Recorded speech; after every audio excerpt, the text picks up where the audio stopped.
여러분, 에베소서 1장, 2장을 제가 7개의 단어로 정리를 했습니다. 그리고 3장까지 이야기한 내용을 한 문장으로, 한 센텐스로 정리했습니다. 혹시 기억하시는 분이 계실까요? 하나님께서 십자가로 세상에 대해서 승리하셨습니다. 1장에서 3장을 한 문장으로 저한테 요약하라고 한다면 전 바울이 그 이야기를 하고 싶었다고 생각합니다. 이게 하나님이 세상에 대해서 승리하신 방법입니다. 이걸 복음이라고 불러도 좋을 것 같습니다. 4장부터는 어떤 내용이라고 그랬죠? 그 십자가 승리를 어떻게 교회로서 우리가 함께 구현해 갈 수 있느냐 하는 이야기를 담고 있다고 했습니다. 주님이 십자가로 승리하신 새 창조의 복음을 교회인 우리가 세상 속에서 증거하며 살아가도록 삼으셨습니다. 교회는 그런 의미에서 주님의 십자가 승리의 기념비적인 현장입니다. 십자가 승리가 어떤 것인지를 보여주고 싶어 하시는 하나님 아버지의 마음이 있는 곳이 바로 교회입니다. 그런 의미에서 여러분, 세상을 이길 수 있는 곳, 유일한 한 곳이 있다면 어디일까요? 세상을 이길 수 있는 유일한 한 곳, 교회입니다. 근데 아무 교회나 세상을 이길 수 있는 건 아니에요. 마땅히 모든 교회가 세상을 이겨야 하지만 복음이 무엇인지를 정확하게 알고 있는 교회만이 세상을 이길 수 있는 것이죠. 예수 공동체, 세상을 이길 수 있는 공동체는 예수 공동체인 교회뿐입니다. 예수 공동체가 어떻게 세상을 이길 수 있습니까? 십자가로 이길 수 있습니다. 예수님의 십자가는 곧 섬김이라 했습니다. 주님의 십자가, 즉 섬김이 승리인 것처럼 우리의 십자가, 섬김의 삶도 반드시 하나님은 승리가 되게 하실 것입니다. 바울은 이 승리를 새로운 사람을 입는 것이다 라고 이야기했습니다. 새로운 창조의 공동체의 사람으로 새 사람을 입는 것, 이것이 우리가 승리할 수 있는 비결이다. 이 말은요, 핵심을 얘기한다면 세상과 다르게 사는 것이다 라고 얘기할 수 있을 것 같아요. 제가 좀 거칠게 표현하면 새 사람을 입는다라는 건 세상과 다른 모습으로 살아가는 겁니다. 고린도 교회, 여러분과 언젠가 묵상할 날이 있을 겁니다. 찬찬히 묵상할 날이 있는데, 고린도 교회의 비극과 슬픔은 그들이 너무나 세상을 닮아 있었다는 데 있었습니다. 하나님은 교회가 세상과 다르기를 기대하셨는데 고린도 교회는 세상하고 너무나 똑같은 모습이 되어져 있었어요. 여러분, 그렇게 하면 세상을 이길 수 없습니다. 하나님은 예수님이 섬김의 삶, 세상과 다른 삶의 모습을 통해서 승리하셨고, 그런 삶의 원리가 교회에 구현되어질 때 우리에게 승리를 그리스도와 함께 누리도록 플랜하신 거예요. 근데 세상하고 똑같은 모습으로 살면 교회는 절대로 세상을 이길 수 없습니다. 오늘날의 교회가 표류하고 세상에 지탄을 받고 있는 적지 않은 이유가 저는 바로 여기에 있다고 생각합니다. 그래서 지난주에 우리가 함께 묵상했던 본문에서 바울은 세상과 다른 예수 공동체의 모습을 3가지로 그렸었습니다. 기억하세요? 첫 번째는 어떤 공동체였습니까? 진리 공동체였습니다. 두 번째는요, 샬롬 공동체. 마지막으로는요, 긍휼과 사랑의 공동체. 이 복음의 원리가요, 여러분의 마음속에 잘 새겨진 문구가 되게 하십시오. 어느 순간에도 어떻게 우리가 승리해야 될 거라는 그 질문이 떠오르면 즉각적으로 우리는 진리를 추구하는 진리 공동체여야 합니다. 샬롬을 추구하는 샬롬의 공동체여야 하고, 긍휼과 사랑이 무엇인지를 우리의 교회의 사역의 모습 속에서 구현해내는 모습으로 우리는 사역을 감당해야 돼요. 이렇게 되면 주님과 함께 우리가 이 세상에서 교회로 승리하게 될 것입니다. 아멘. 바울은 오늘 본문에서 그 예수 공동체 이야기를 계속해서 이어가고 있습니다. 사실은 설교를 위해서, 분량을 위해서 따로 떼어놨을 뿐이지 사실 바울에겐 다 연결되어 있는 이야기입니다. 본문 3절과 5절에서 바울은 주로 어떤 이야기를 하고 있죠?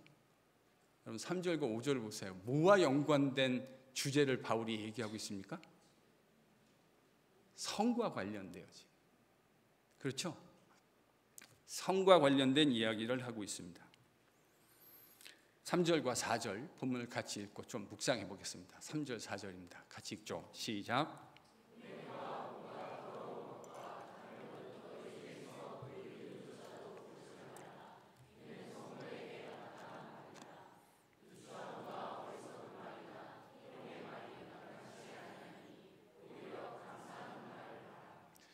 여러분 에베소라는 도시는 최근에 노장로님 여기 다녀오셨는데요.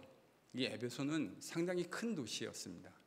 당시 로마가 지배하던 세상 속에서 에베소는 아주 발전된 그런 도시였어요. 발전됐을 뿐만 아니라 세속적이기도 했습니다. 그래서 온갖 성적으로 문란한 행위가 에베소 교회에서 자행되었습니다. 그래서 이런 모습들은 당시 그 우상 숭배하던 이방인들의 매우 전형적 모습이었어요. 왜 이게 문화가 되었냐면 그런 이교도의 예배 의식 속에, 이교도의 종교 의식 속에 공창들이 있어서 공적으로 성적인 행위를 하는 일들이 자행되어졌어요. 그래서 생각해 보십시오. 이게 얼마나 문란한 내용입니까? 종교적 행동이라고 하는, 종교적 행위라고 하는 의식 속에 공적인 창기들과 함께 교합하는 일들이 종교라는 이름으로 자행되고 있었다고요. 그게 바로 에베소 교회, 성도들이 살아가고 있었던 세속도시 에베소의 모습이었습니다. 바울은 그래서 성적인 범죄와 관련된 여러 가지 표현들을 여기서 반복적으로 사용하고 있는데, 바울이 말하려는 건 이거죠.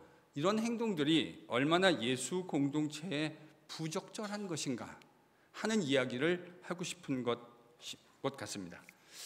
여러분 3절에 보면 바울이 이렇게 얘기했죠. 그런 것들은 어떻게 하라고요? 이름도 부르지 마라. 입 밖에 꺼내지도 말아라. 이런 말 아니겠어요? 4절에 보면 이제 누추함이라고 번역된 단어가 있습니다. 이 단어는 우리한테는 누추함, 그러면 이거 어떤 느낌이 드세요? 저는 예전에 저희 교회 목사님이 오셨을 때 어머니가 하셨던 말씀이 생각나요. 아, 목사님 이렇게 누추한 곳까지.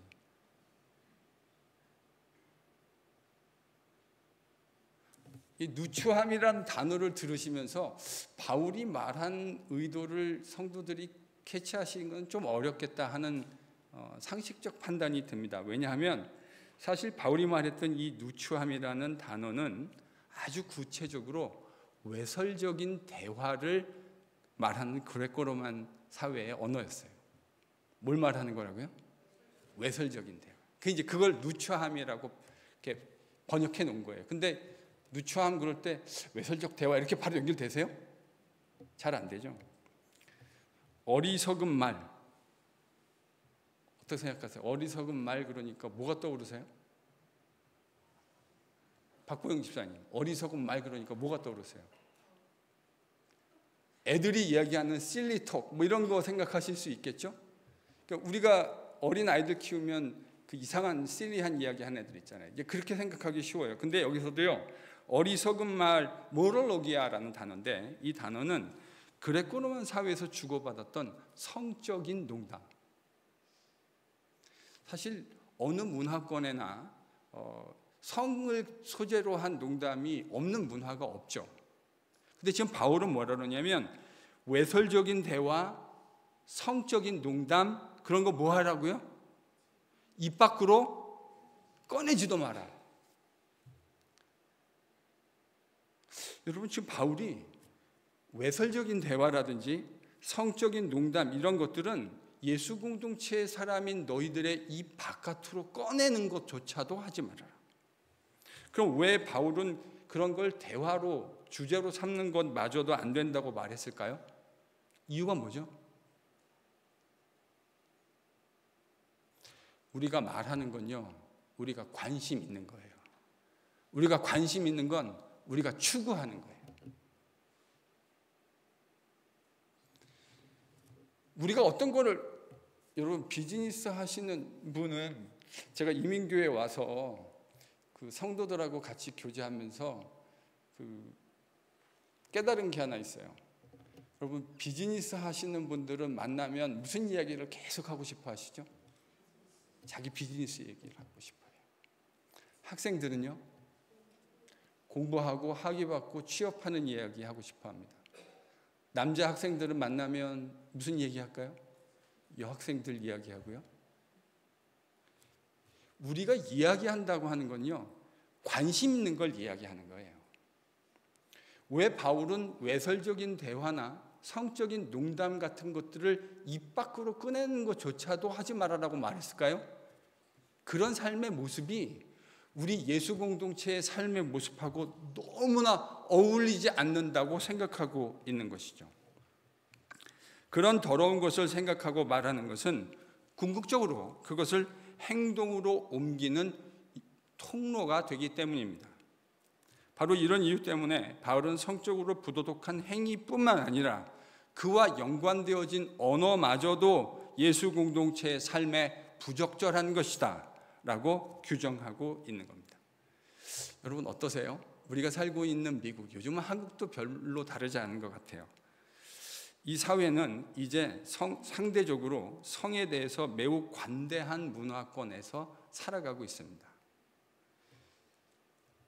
내가 태어난 성의 정체성도 이제는 자연적인 성의 정체성이 아니라 내가 새롭게 내 성의 정체성을 규정하고 싶다고 얘기합니다.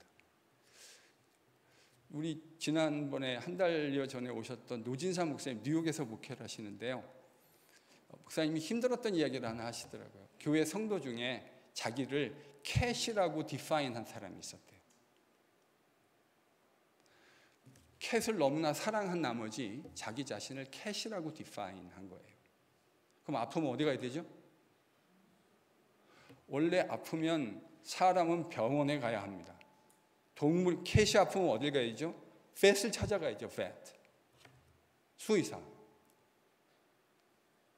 그러면 그 사람이 나를 캣이라고 디파인하고 펫을 찾아가면 펫이 당신이 여기 수술대에 올라오십시오 이렇게 하겠습니까? 말도 안 되는 이야기죠. 근데 이 말도 안 되는 이야기가 오늘 우리 사회에서는요 일어나고 있다고요. 실제로 교회 안에서도 일어나고 있어요. 내 몸 내가 원하는 대로 하는 거, 그게 뭐가 문제가 있느냐, 이것이 오늘날 시대의 정신이며 문화입니다. 제가 시간이 좀 지난 것 같아요. 큰 아이가 대학을 이제 갔을 때 오리엔테이션 한다고 해가지고 같이 올라갔던 기억이 있습니다. 학교를 둘러보고 이곳저곳 다 보여주고, 여기 강의실이고 뭐 스튜던트 센터고 여기서 밥 먹고, 그래서 이제 돔에 올라갔는데, RA죠. 돔에 있는 그 학생들을 돕는 RA라고 하는 그 사람이 기숙사를 이렇게 둘러보다가 이렇게 이제 이곳저곳을, 여기가 이제 학생들 머무는 방입니다 하고, 나중에 이제 화장실을 가게 됐는데, 샤워실을 갔는데 제가 깜짝 놀랐어요. 놀란 이유는 샤워실이 남녀 공용이더라고요. 아시는 분들 계시죠? 남녀 공용인데요, 샤워 부스의 공간이 그냥 이게 하얀 그 트랜스페어런트는 아니고 트랜스루센트한, 그러니까 반투명하게 이렇게 앞에 뒤에 보면 이렇게 실루엣이 비칠 수 있는 그런 샤워 타월이 있는데 남녀 공용으로 쓴다는 거예요. 제가 그 말을 듣고 타월 하나만 두르고 이 공간을 왔다 갔다 할 아이들을 보니까 아찔했어요. 여러분 지금 이게 무슨 문이 있어서 잠글 수 있는 것도 아니고요. 샤워 부스, 이게 매사추셋 얘기예요. 매사추set에 있는 한 대학 얘기인데요, 샤워 커튼 하나 두고 이 사이로, 복도 사이로 그냥 수건만 두르고 대충 가린 아이들이 지금 18, 19, 20, 21살 먹은 애들이 그러고 다니고 있는 거예요. 여러분 상상이 되세요? 그래서 제가 저도 그 나이를 지나와 봤잖아요. 그렇죠?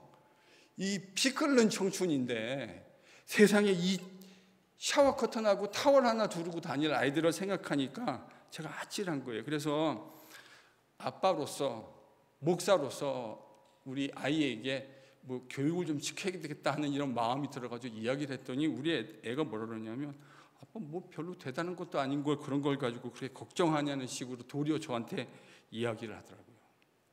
여러분, 이게 이 시대의 문화예요. 지금 21세기 미국의 실제 대학가에서 일어나고 있는 풍속도예요. 동성애를 개인의 취향 정도로 생각하는 것이 이 세대의 타락한 성문화입니다. 그리고 그것에 대해서 보수적인 이야기를 하는 사람은 마치 시대에 한참 뒤떨어진 것이냐 취급하는 것이 여러분 이 세대의 타락한 문화입니다. 근데 여러분 잘 들으세요. 이런 타락한 문화에 젖은 사람, 그러니까 오늘날에도 그랬고 옛날에도 그랬던 건데, 그 당시 바울 시대에 교인들이 살고 있었던 이 성적으로 타락한 에베소 교회의 성도들에게 바울이 5절에서 하는 말은 충격 그 자체로 들으셔야 됩니다. 5절을 같이 읽겠습니다. 본문 5절입니다. 같이 읽죠. 시작.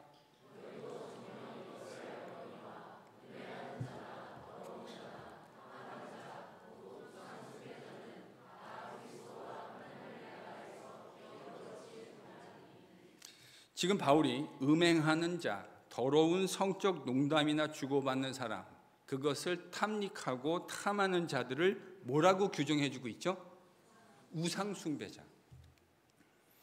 여러분, 그런 사람들은 우상숭배자입니다. 하나님은 우리에게 아름다운 성을 지킬 수 있는 너무 아름다운 가정이라는 보금자리를 허락하셨습니다. 그런데 그 자리를 떠나서 내가 원하는 것을 그 성마저도 바깥에서 얼마든지 즐길 수 있다라고 생각하는 것이 오늘날 타락한 세상의 문화예요. 여러분, 그렇게 살아가는 사람을 하나님이 뭐라고 부르시고 있다고요? 우상숭배자. 우상숭배자가 누굽니까? 하나님이 그들의 마음 가운데에 계시지 않는 사람입니다. 자신이 자신의 삶의 주인이 되어 있는 사람입니다. 그래서 마음껏 자신의 탐욕을 추구하는 사람들입니다. 그런 자들에게 임할 결과를 이야기하는 바울의 말이 충격적이죠. 뭘 받지 못한대요? 그리스도와 하나님 나라에서 뭐가 없대요? 기업이 없대요. 이 말은 하나님 나라를 기업으로 상속받지 못할 것이다. 그리스도와 하나님과 아무런 관계가 없는 사람이다. 충격적입니다. 자신이 자신의 삶의 주인이 되어서 돌이킴 없이 그런 행동들을 마구잡이로 탐닉하고 추구하며 사는 인생을 하나님은 우상숭배자라고 부르셨고요. 그런 사람에게는 하나님의 종말론적인 심판이 주어진다고 말씀하고 계십니다. 저는 이 대목에서 오늘날 교회에 유행하는 가짜 사이비 복음에 대해서 우리가 좀 주의해야 될 필요가 있겠다. 제가 사랑하는 우리 KPC 성도들에게 좀 경각심을 불러일으키는 말씀을 드리고 싶습니다. 예수를 믿기만 하면 구원받는다라고 하는 우리에게 매우 친숙한 복음 선포. 예수 믿으면 구원받는다. 예수 믿기만 하면 구원받는다. 전 여기에도 좀 조심해야 할 필요가 있다라는 생각을 합니다. 그 말 자체는 틀림없는 진리입니다. 제가 이걸 반대하잖아요. 예수 믿음이 곧 우리에게 구원이 된다고 하는 것은 분명한 성경의 진리입니다. 여기에 어떤 타협이 있을 수 없어요. 예수 믿는 것이 우리에게 구원입니다. 그러나 이 말이 틀림없는 진리이기는 한데, 이 말을 했을 때 성경이 원래 말하려고 했던 것과 오늘날 교회에서 들려지고 있는 행태의 사이에는 분명한 괴리가 분명히 존재하고 있다는 생각을 할 때가 있어요. 예수 믿으면 구원받는다는 건 성경이 말하는 분명한 진리이기는 한데, 이 성경이 말하는 진리가 오늘날 우리가 살고 있는 교회의 현실 속에서 성경이 원래 말하려고 했던 바와는 관계없이 다른 의미로 곡해되고 사용되고 있다는 말이에요. 우리의 구원을 위해서 우리가 기여할 수 있는 바가 없습니다. 맞죠? 우리의 구원을 위해서 우리가 거기에 기여할 수 있는 바가 틀림없이 없어요. 성경은 분명히 이 부분에 대해서 우리에게 어떠한 타협도 보여주지 않아요. 전적으로 하나님의 은혜로 구원을 얻는 것, 성경이 줄기차게 강조하는 내용입니다. 왜냐하면 하나님의 구원이란 인간의 행위 때문에 주어지는 것이 아니기 때문입니다. 아멘? 예, 정확하게 맞죠? 인간의 행위로 인해서 구원이 주어지는 것이 아니기 때문에 예수 믿으면 구원 얻는다라는 말은 그 하나님의 은혜에 기인하는 것이 우리의 구원의 궁극적인 그 오리진이지 우리의 행위나 공로가 아니다, 이걸 얘기한 겁니다. 그러나 이 원리를 이야기하는 동일한 성경은 인간의 행위가 아무런 의미가 없다고 이야기하지도 않습니다. 우리를 구원하기 위해서 우리가 거기다가 컨트리뷰션 할 수 있는 것은 단 1%도 존재하지 않지만, 그렇게 전적인 하나님의 은혜를 강조하는, 오직 믿음뿐인 구원을 강조하는 성경이, 그 동일한 성경이 인간의 행위가 아무런 의미가 없습니다 라고 이야기하고 있지 않다라는 사실을 여러분 기억하셔야 합니다. 무슨 말입니까?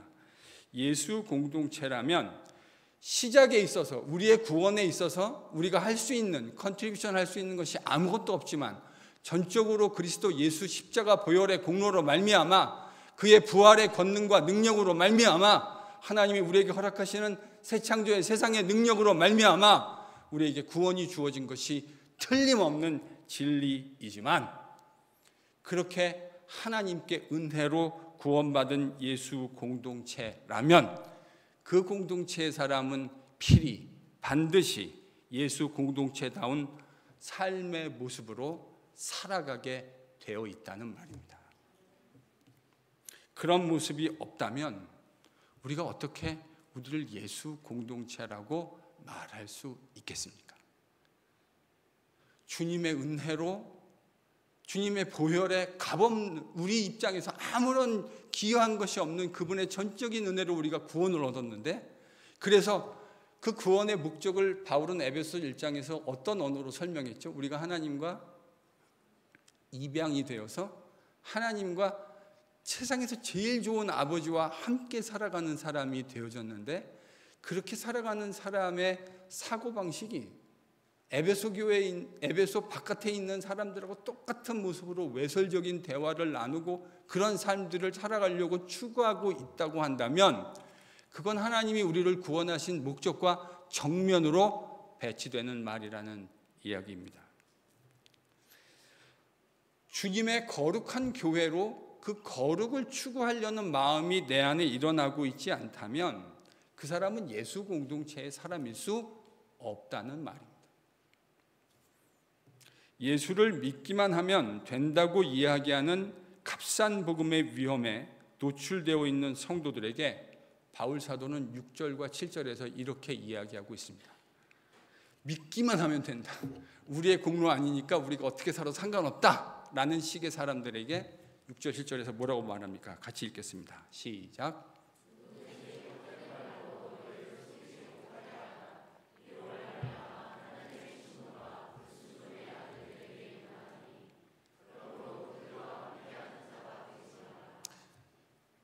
이런 류의 사람들, 어느 누구도 헛된 말로 너희를 뭐하지 못하게 하라고요?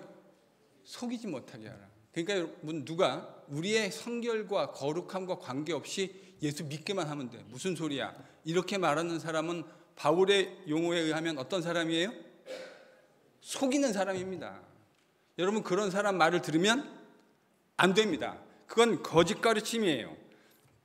바울은 그렇게 예수 공동체의 행실이 없는 사람들을 한치의 주저함도 없이 뭐라고 부르고 있죠? 불순종의 아들들. 그리고 그들에게는 뭐가 임합니까? 하나님의 진노가 임할 것이다. 사랑하는 성도 여러분, 우리는 하나님은 안중에도 없고 자기 만족밖에 모르는 패역한 세대로부터 속량, 즉 구출받은 사람들입니다. 우리가 이 그리스도의 은혜를 안다면 어떻게 지속적으로 그런 죄악된 삶을 추구하며 살아갈 수 있겠습니까? 하나님의 사랑을 안다면, 그리스도 예수의 보혈의 은혜를 안다면 그럴 수 없는 거죠. 세상이 그 정도는 눈 감아준다고 해도 성을 상품화하고 성을 개인의 취향 정도로 이야기하는 문화 속에서 예수 공동체는 성에 대한 태도에서 분명하게 다른 모습을 보여주어야 할 줄로 믿습니다. 옆 사람의 손을 한번 꼭 잡아보세요. 꼭 잡으세요. 판단하셔서 이 손을 잡는 것이 부적절할 것이라고 판단되시면 안 잡으셔도 괜찮습니다. 그러나 괜찮다고 생각하시는 분은 정말 꼭 잡으세요. 그리고 옆분에게 이렇게 권면해 주십시오. 우리는 예수 공동체입니다. 아직 안 끝났어요. 예수님 사랑 아시죠? 한 번 더. 예수님 사랑 아시죠? 그러니까 상결합시다. 상결합시다. 옛날에는 제가요 이거를 주로 남자들에게만 이야기했는데요, 이제는 세태가 남자들에게만 얘기하면 안 되는 세태가 돼버린 것 같아요. 여러분, 바람도 이게 뭐 손뼉이 쳐져야 이게 되는 거 아닙니까? 진짜 심각해요, 여러분. 제가 입으로 여기서 설교식 강단에서 얘기할 수 없을 만큼 지금 한국교회는 심각해요. 제가 여러분의 과거에 대해서 따지고 싶은 거 아닙니다. 여러분이 과거에 어떠했느냐 묻고 싶지 않아요. 그런데요, 여러분의 오늘부터는 중요합니다. 아멘? 이 설교를 들으신 오늘부터는 중요하다고요. 그런 것들을 추구하며 살아가는 사람은 뭐 받을 생각하지 말라고요? 하나님의 나라를 유업으로 받을 생각조차 하지 말라는 거예요. 그런 불순종의 아들들에게 하나님은 하나님의 나라를 약속한 일이 없어요. 예수 그리스도의 전적인 은혜로 구원을 받았습니다. 그러나 그 은혜는 반드시 우리에게 합당한 제자로서의 반응을 하게 만들고야 마는 것이죠. 예수님의 사랑을 아는데 어떻게 계속 그렇게 살 수가 있어요? 예수님의 사랑을 아는데 어떻게 그렇게 패역한 모습으로 계속 살 수가 있는 것입니까? 혹시 설교를 들으면서 양심에 찔림이 있으셨습니까? 저는 이걸 이렇게 부릅니다. 따라하십시오. 찔림의 은혜. 찔려야 돌이키는 거예요. 찔려야 돌이키는 거예요. 하나님은 지금도 우리가 돌이키기를 기대하고 계십니다. 여러분, 예수 공동체는 성결 공동체여야 합니다. 예수 공동체는 우리의 머리이신 주님과 교제하는 사람들이에요. 그래서 우리의 삶의 모습도 주님처럼 성결해야 합니다. 그런 더러운 말, 추악한 말들은 우리의 입에도 올리지 않아야 합니다. 우리가 생각한 것, 행동으로 옮기지 않았다는 것으로 충분하지 않아요. 행동으로 옮기지 않았을 뿐만 아니라 우리의 삶이 주님 앞에 거룩하고 성결한 모습으로 세워지게 될 때 예수 공동체는 세상에서 승리하게 되는 거예요. 세상하고 다른 것이 우리의 능력이 되는 줄로 믿습니다. 세상과 다른 성결한 모습, 우리의 행동으로 옮기지 않을 뿐만 아니라 내 마음속의 생각조차 그런 것들이 범접할 수 없는 일이 되어질 때, 여러분, 생각으로 범죄한 것도 반드시 회개하셔야 합니다. 내가 생각으로 하나님 앞에 범죄한 것이 있으면 그 죄악을 아파하셔야 합니다. 그래야 성결한 삶을 살 수 있는 거예요. 그거에 대한 죄악에 대한 아픔이 없이 어떻게 성결한 삶을 사시겠어요? 오늘까지 한 이야기를 정리해 보겠습니다. 바울은 에베소서 이제 5장에서 예수 공동체인 교회를 통해서 예수님의 승리를 이 땅 가운데 선포하는 데 지대한 관심을 가지고 있습니다. 예수 공동체 4장부터 이어질 때 첫 번째 무슨 공동체라 했죠? 진리 공동체. 그래서 진리를 추구해야 합니다. 진리의 말씀을 배우는데 힘을 내셔야 합니다. 아멘. 네. 살짝의 망설임을 느꼈습니다. 진리 공동체, 앞으로 저희 교회는요, 하나님의 말씀을 배우고 제자 훈련하고 성도들을 세우는 일에 정말 최선을 다할 겁니다. 전 여기에 목숨 걸기로 마음 먹고 교회에 왔어요. 이거 하다가 주님이 데려가신다면 영광이라고 생각하고 가려고 마음 먹고 왔다고요. 그러니까 여러분, 진리의 말씀을 배운 일에 최선을 다하실 수 있기를 바랍니다. 그냥 승리가 되어지는 거 아니에요. 주님의 말씀이 우리의 심령에 매 순간 흐르지 않으면, 그 도전들이 올 때마다 말씀들이 우리 머릿속에 번쩍번쩍 떠오르지 않으면 우리는 세상을 이길 수 없어요. 여러분 너무 잘 아시잖아요. 진리 공동체여야 합니다. 진리를 추구하는 KPC가 될 줄로 믿습니다. 예수 공동체는 샬롬 공동체여야 합니다. 그렇기 때문에 분노를 자제해야 합니다. 바울이 지난주에 그 얘기했죠. 우리의 분노라고 하는 것, 우리의 화냄이 공동체의 샬롬을 깰 수 있어요. 그러니까 기질적으로 핫템퍼이신 분들은 특별히나 잘 들으셔야 돼요. 우리의 분노가 하나님의 의를 이루지 못합니다. 그래서요, 우리는 샬롬을 같이 추구하는 샬롬 공동체여야 합니다. 세 번째로, 예수 공동체는 하나님의 긍휼과 사랑을 먼저 경험한 공동체이기 때문에 그 사랑으로 서로를 긍휼히 여기고 사랑하고 부족하더라도 용서하는 마음을 가져야 하는 겁니다. 예수 공동체는 성결 공동체여야 합니다. 이 세상의 타락한 성문화와 분명하게 구별되어지는 모습을 가져야 합니다. 그가 하는 말이 심심치 않게 여러분 진리가 아닌 거짓을 가지고 있다면 우리가 이야기하는 진리의 복음에 세상이 귀를 기울여 주겠습니까? 우리가 샬롬의 복음을 얘기하는데 우리 안에 맨날 싸움이 있다고 한다면 샬롬의 복음을 이야기하는 교회의 이야기에 세상이 귀 기울여 줄 리 만무하지 않겠습니까? 사랑과 긍휼의 공동체라고 이야기하는 교회에 사랑과 긍휼이 보이지 않는다고 한다면 세상이 우리의 이야기에 귀를 기울여 주겠습니까? 예수 공동체는 성결 공동체인데 그 안에 온갖 성적인 부정과 더러움이 가득하다면 세상이 우리에게 매력을 느낄 이유가 없지 않겠습니까? 성도 여러분, 한번 따라 하십시다. 우리는 예수 공동체입니다. 예수 공동체는 진리 공동체고, 예수 공동체는 샬롬의 공동체고, 예수 공동체는 사랑과 긍휼의 공동체입니다. 그리고 마지막으로 예수 공동체는 성결 공동체입니다. 성결 공동체. 우리의 마음의 신비에 깊게 새길 수 있기를 바랍니다. 어두움에 있던 우리에게 그리스도 예수의 빛이 비추어 우리 모두가 빛의 자녀가 될 수 있었습니다. 이제 그 예수 공동체로서 그리스도의 빛을 다 함께 환하게 비추는 우리 모두가 될 수 있기를 바랍니다.